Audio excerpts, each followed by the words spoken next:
My dad was a delinquent teen. My mom was an unruly bad girl. They had me before marriage. They never paid me much attention until one day they realized something was wrong, very wrong. He's already in 6th grade and hasn't skipped class even once. Something must be wrong with him, right? My mom replied. Look what I found in his room. A model student award certificate. He actually has this filthy thing. Ugh, what are we going to do? That day, for the first time ever, they said they'd take me out with them. Dyeing hair, getting tattoos, hitting up an internet cafe, the whole package, trying to set me straight and get me back on the right path. Dad saw me heading out the door with my backpack and called out to stop me. Early in the morning. Where are you going? School. It's Saturday today. Finals are coming up. Our study group organized this ourselves. Sue had slept on the couch all night. She rubbed her eyes. Wait a second. She propped herself up on her arms and sat up, looking me up and down like she didn't recognize me, then craned her neck and yelled for my mom. Sue, come out here. Sue had just gotten back from being out all night, her heavy makeup still not washed off. She dragged her slippers and shuffled into the living room cursing. What are you yelling for? God, I could just die. Your son, Dad prompted me. I didn't force him to study hard, I said. Sue tugged at her false eyelashes, but she said to him irritably, handle your own business. Then she turned and yelled at me. What are you standing there for? Get going. After a half day of studying, I came home and walked in to find, surprisingly, both of them there. Normally, the times all three of us were home together were extremely limited. The time I got back from school was exactly when they were each out having fun,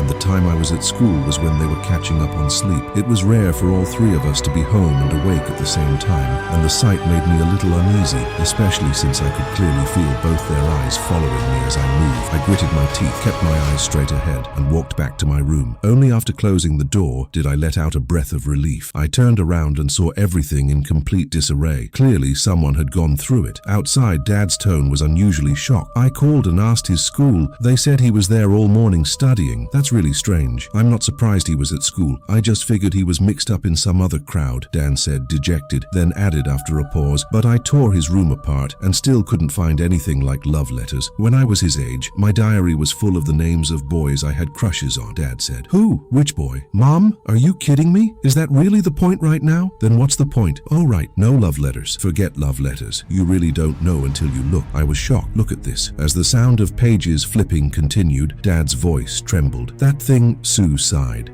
Jack isn't a labor star, and he's not a progress champion either. He's a model student. The all-around excellent kind. He actually got his hands on something this filthy. Ugh, what are we going to do? It's on us, really. How he ended up like this today is partly our fault. Sue took a drag of her cigarette and said to my dad, we figured our kid might act out, but we never imagined he'd rebel like this. I honestly had zero interest in whatever they were going on about. I was completely absorbed in pacing around my room, savoring the wreckage left behind by their destructive little search. Just at the start of this semester, I heard Perry complaining, sweetheart, his parents had removed the lock from his bedroom door so they could walk in anytime and check what he was doing. I have zero privacy, it's infuriating. His mouth drooped and he sulked for ages. I comforted him on one hand, while secretly envying him on the other. His parents really cared about him. I know if I said that out loud, he'd hit me, and honestly, if it were me, I might cry and make a fuss too. But the envy was completely real. My room had always belonged entirely to me. The two of them had never once set foot in it, no matter what noise I made in there, or if I left the light on late into the night. They never cared, not even a little. I walked out beaming, a bit bashful. You two went through my stuff? They glanced at each other. Dad scratched his head, cleared his throat twice, then raised a hand and pointed at Sue. Sue smacked his hand away.